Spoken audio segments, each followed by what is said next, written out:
When I first met Stephanie, I was just another young man in Lagos with dreams bigger than my wallet. I had ambition, yes, but no clear way to achieve it. She was different, smart, confident, and determined.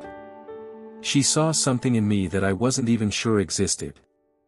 Stephanie believed in me when no one else did.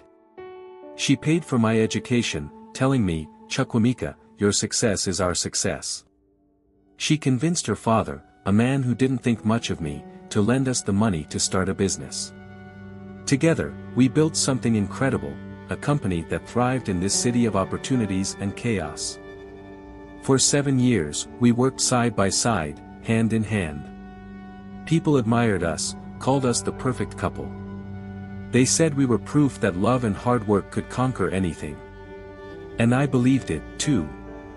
She was my wife, my partner, my everything. But life has a way of hiding its cracks beneath a glossy surface. You see, even the strongest tree can rot from within, its roots slowly eaten away by something unseen. To everyone, we were perfect. But what no one knew was that beneath this image of success lay secrets that would shatter everything we had built. Welcome to House of My channel, where the rich tapestry of African life unfolds through gripping stories of love, betrayal, courage, and redemption. Here, we share tales that teach, inspire, and remind us of the lessons woven into our heritage. Before we venture into today's story, take a moment to subscribe to the channel. Hit the like button if you enjoy compelling narratives that connect us to the heart of Africa, and don't forget to click the notification bell so you never miss a new episode. Now, let's journey together into today's tale, a story of trust, betrayal, and the courage to stand against unimaginable odds. It was one of those evenings that should have been ordinary. The kind of evening where you come home, kick off your shoes, and sink into the quiet comfort of your own space. Stephanie wasn't home, probably went out to get something and forgot her phone. The silence was welcome after the noise of the day. I was sitting on the couch, trying to unwind when I noticed it. Her phone was on the table, buzzing repeatedly. At first, I ignored it.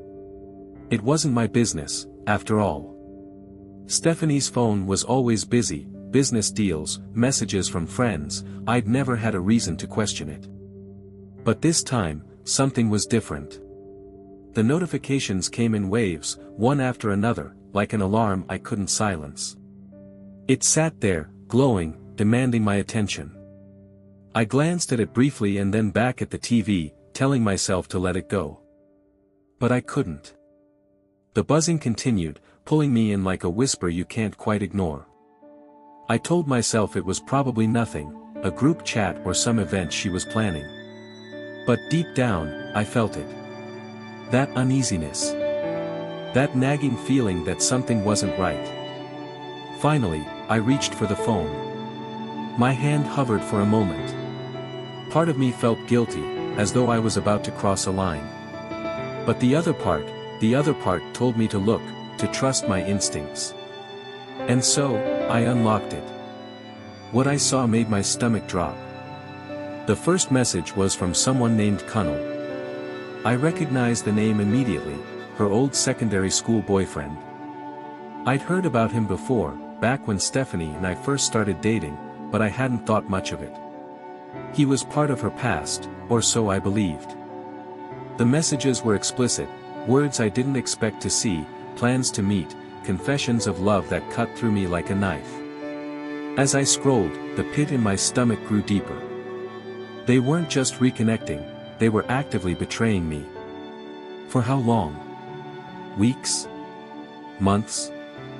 I sat there, phone in hand, unable to move. My chest tightened, my hands shook, and for a moment, I couldn't even breathe. It felt like the walls of the house were closing in on me, the air too thick to swallow.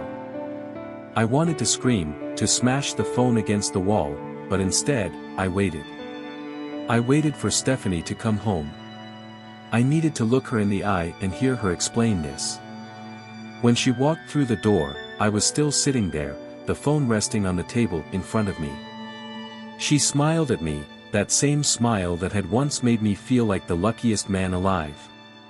But now, It felt hollow.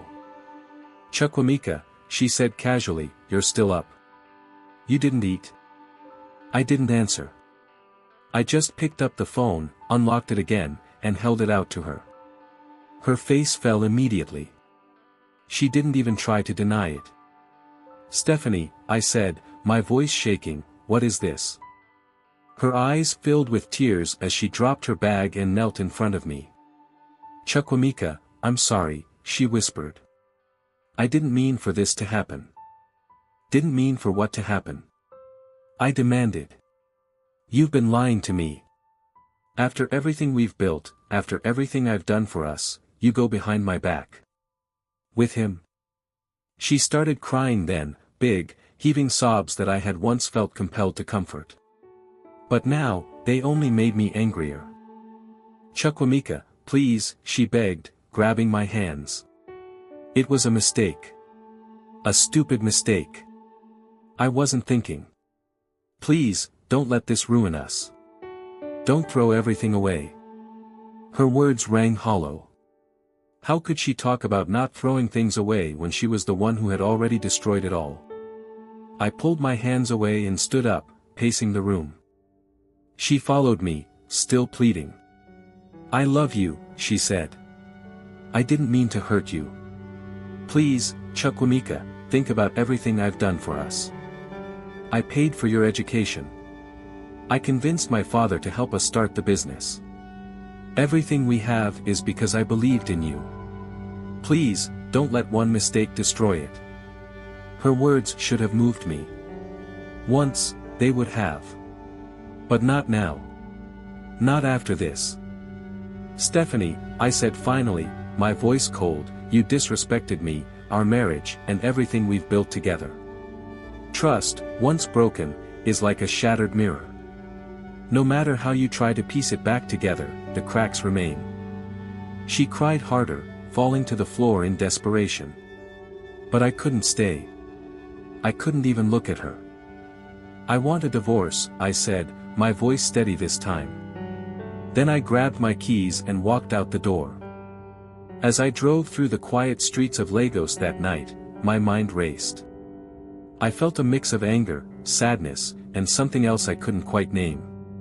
Betrayal has a way of eating at you, of making you question everything you thought you knew. I didn't realize it then, but this wasn't the end. It was only the beginning of something far darker. Stephanie's tears that night weren't just from guilt or regret. They were the first sign of a storm brewing, a storm that would threaten everything, including my life. I thought it was over. I thought walking out of that house and declaring my intention to divorce Stephanie would be the end of our story. But what I didn't realize was that some chapters don't close so easily. Stephanie wasn't ready to let go, and her next move would turn this into a nightmare I couldn't have imagined. While I was trying to make sense of my own emotions, anger, betrayal, and the numbness that comes from realizing the person you trusted most had shattered your world, Stephanie was plotting. Her love had curdled into something else entirely. It wasn't sadness. It wasn't regret. It was rage. A burning need to control the narrative, to punish me for daring to leave her. I didn't know it at the time, but Stephanie turned to the one person she believed would stand by her no matter what, Taiwo. Taiwo, her closest friend, someone I had always thought of as kind and trustworthy. But as it turns out, even the most loyal friendships can be tested when darkness creeps in. "Taiwo," Stephanie said, her voice trembling with a mix of desperation and fury. "I can't let him humiliate me like this. He doesn't get to throw me away after everything I've done for him." Taiwo, caught off guard, hesitated. "What are you saying, Steph? You can't mean this." But Stephanie did mean it. Every word. She poured her anger and wounded pride into a single plan, to make sure I could never leave her, not through divorce, not through separation, not ever. "You don't understand," Stephanie insisted. "I gave that man everything. I made him. Without me, he's nothing. And now he thinks he can just walk away. No, Taiwo. He needs to pay for this." Taiwo tried to reason with her. I know she did. She reminded Stephanie of everything we had built together, of the consequences of acting out of anger. But Stephanie wasn't listening. Her mind was already made up, and in that moment, Taiwo faced a choice: stand by her friend or walk away. She stayed. But not for the reasons Stephanie thought. Eventually, Stephanie's pleas turned into demands. I need your help, she said. You know people, Taiwo. You can make this happen. I just need someone who can take care of him. Taiwo hesitated again, but Stephanie pushed harder. I'll pay them anything they want. Money isn't the issue. I just need this done right. No mistakes, no loose ends. Reluctantly, Taiwo introduced her to John. John was a name I had heard before, a troublemaker in our neighborhood, someone with a reputation for doing whatever it took to survive. He wasn't someone you wanted to owe favors to, but he was exactly the kind of person Stephanie was looking for. When they met, Stephanie laid out her terms with chilling clarity. She didn't mince words or dance around the subject.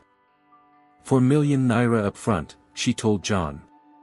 The rest when the job is done. No mistakes, no traces. John, a man driven by greed and a lack of scruples, agreed without hesitation. 4 million naira bought his loyalty, at least for the time being. He took the money, promising to make it quick and clean. But here's the thing about plans born out of rage: they're rarely as simple as they seem. What Stephanie didn't know, what none of them could have predicted, was that Taiwo wasn't as loyal as she appeared. Because while Stephanie thought she was recruiting an ally, Taiwo was already grappling with the weight of what she had been dragged into. I've thought about this moment many times since then. Taiwo, sitting there, listening to her best friend calmly plan her husband's murder. It must have been unbearable. But Taiwo's conscience was louder than her loyalty. And in the days that followed, she would make a decision that would change everything. At the time, though, I had no idea. I didn't know that Stephanie was meeting with John or that she had handed over 4 million naira to seal my fate. I was going about my days, trying to figure out how to move on with my life, completely unaware that someone was plotting to end it. When I look back now, I realize just how close I came to losing everything. And if it hadn't been for Taiwo's conscience, her decision to act despite the risks, I wouldn't be here to tell this story. I didn't know Taiwo well. To me, she was just Stephanie's friend, someone who floated in and out of our lives without much consequence. But what I didn't realize was that Taiwo would become the unlikely key to my survival. It started with a call I wasn't expecting, and one that would change everything. Chukwueze, Taiwo said, her voice low and trembling. We need to talk. Can we meet? It's important. There was something in her tone that immediately put me on edge. I had no idea what she wanted, but the urgency in her voice left me no room to question. We agreed to meet later that evening at a quiet cafe away from prying eyes. When I arrived, I found her sitting in a corner, her hands wrapped tightly around a cup of tea. She looked nervous, her eyes darting around the room as though someone might be watching. Taiwo, I said, sliding into the seat across from her. What's going on? What's so urgent? She didn't answer right away. She glanced down at her hands, her fingers fidgeting with the edge of the cup. Finally, she took a deep breath and looked me in the eye. I don't know how to say this, she began, her voice barely above a whisper, but your wife wants you dead. Her words hit me like a slap. For a moment, I just stared at her, certain I had misunderstood. What are you talking about? I asked, my voice sharper than I intended. Taiwo, this is my wife we're talking about. Stephanie. I know, she said quickly. I know how it sounds. But it's true. She's hired someone to kill you. I leaned back in my chair, trying to process what I had just heard. My mind raced, searching for some explanation, some way to make sense of what she was saying. Are you sure? I asked, my voice quieter now. This can't be true. Stephanie may be angry, but she wouldn't do something like this. Taiwo's expression hardened. I've seen the man she hired, she said firmly. His name is John. She paid him 4 million naira up front, and she promised him another 6 million when the job is done. She's serious, Chukwueze. You need to be careful. The weight of her words settled over me like a heavy blanket. I wanted to deny it, to brush it off as some kind of misunderstanding, but deep down, I knew Taiwo wouldn't lie about something like this. Why are you telling me this? I asked, my voice laced with suspicion. You're her best friend. Why would you betray her like this? She hesitated, her gaze dropping to the table. Because it's wrong, she said finally. You don't deserve this, Chukwueze. Whatever happened between you and Stephanie, it doesn't justify what she's planning. I couldn't just sit back and let it happen. Her words left me stunned. In that moment, I realized the risk she was taking by coming to me. If Stephanie found out Taiwo had betrayed her, there would be consequences, serious ones. Thank you, I said, my voice heavy with emotion. Thank you for telling me. But even as I said the words, I felt a deep sense of dread. Knowing the truth didn't make the danger any less real. Stephanie was out there, plotting my death, and now I had to figure out what to do next. Taiwo gave me the details, the timeline, the plan, and even John's methods. She told me where and when he planned to strike, urging me to stay vigilant.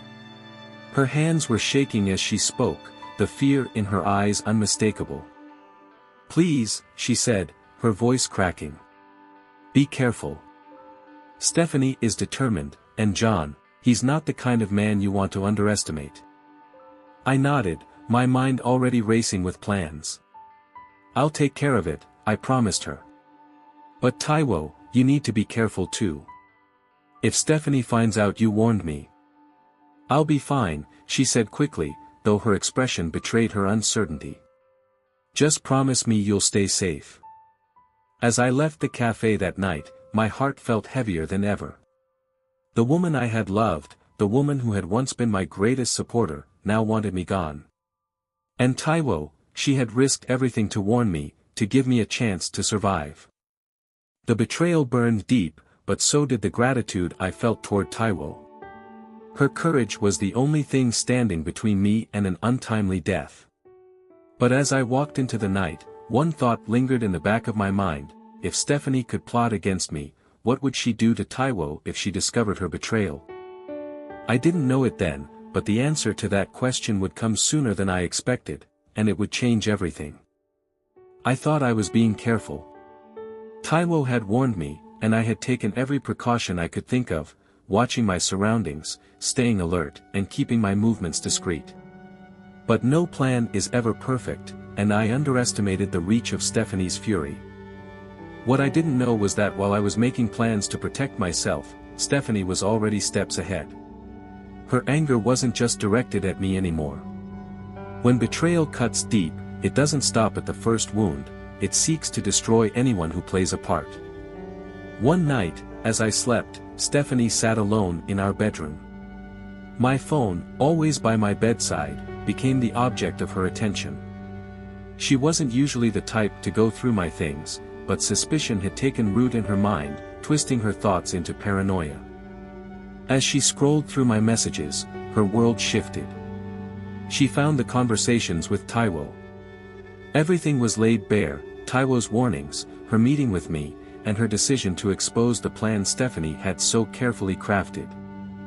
Stephanie's rage grew. Betrayal stings, but when it comes from your closest friend, it burns in a way that's almost unbearable. To her, Taiwo wasn't just disloyal, she was a traitor who had dared to choose sides, and worse, she had chosen mine.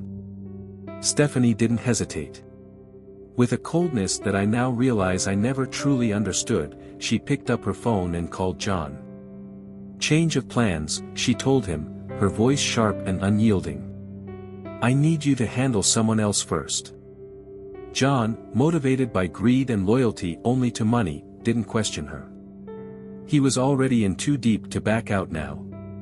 Stephanie laid out her terms with brutal clarity.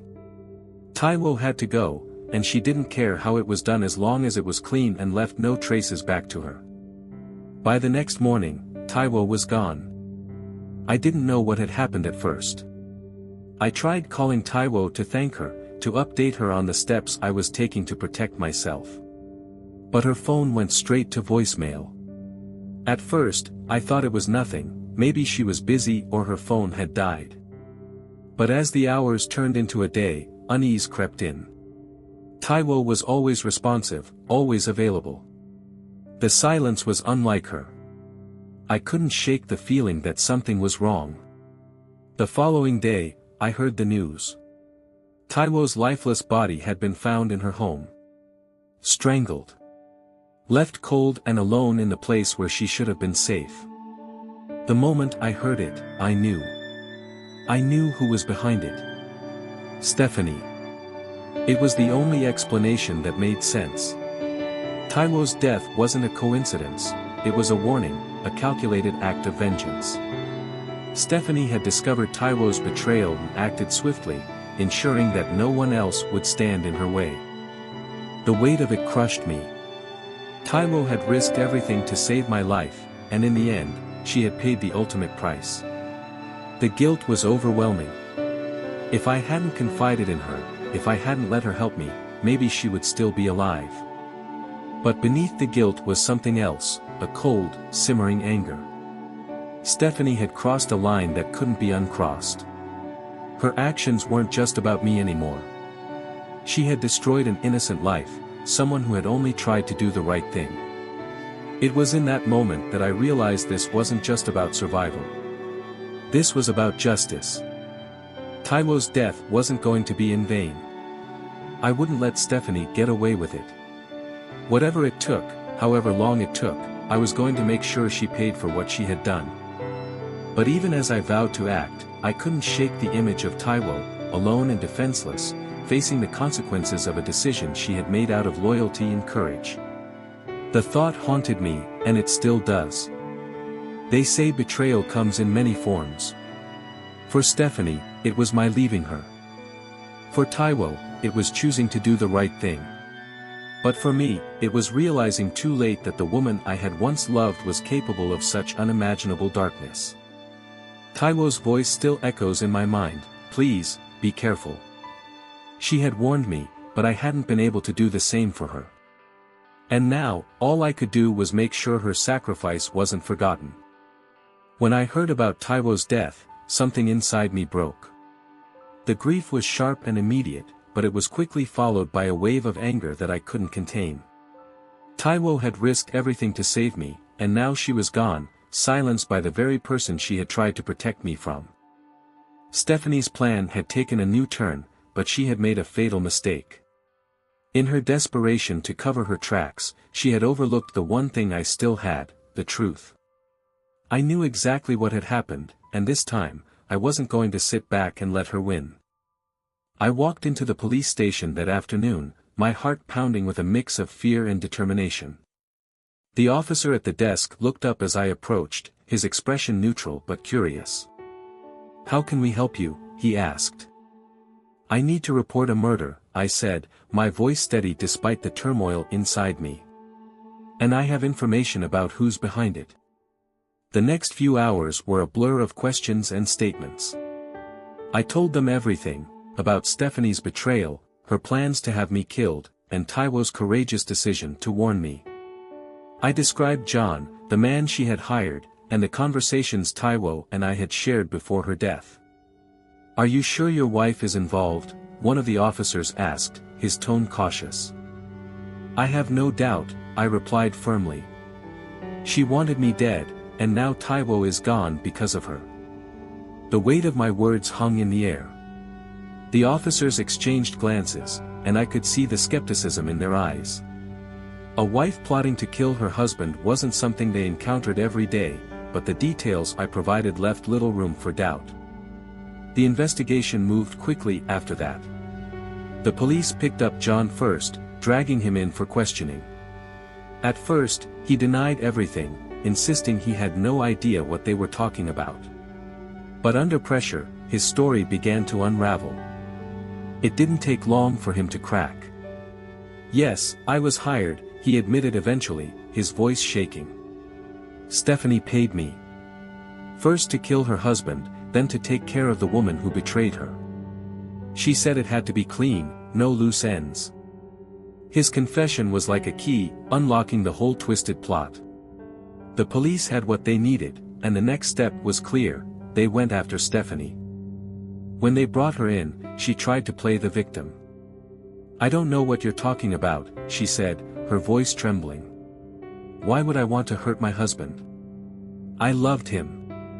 But the evidence was against her. John's confession, combined with the timeline I had provided, painted a picture that was impossible to deny. Piece by piece, the truth came together, and Stephanie's carefully constructed facade began to crumble. In the interrogation room, faced with the weight of her own actions, she finally broke down.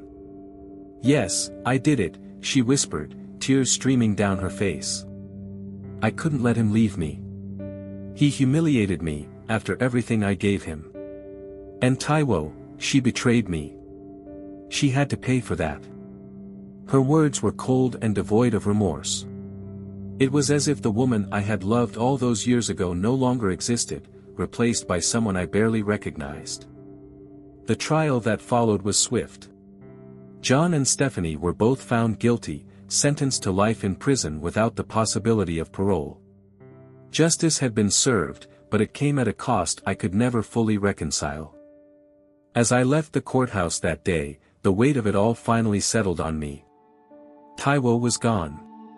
Stephanie, the woman I had once built my life with, was behind bars. And I was left standing in the ruins of what had once been my world. Justice may not bring back the dead, but it ensures the guilty don't walk free. Taiwo's sacrifice hadn't been in vain.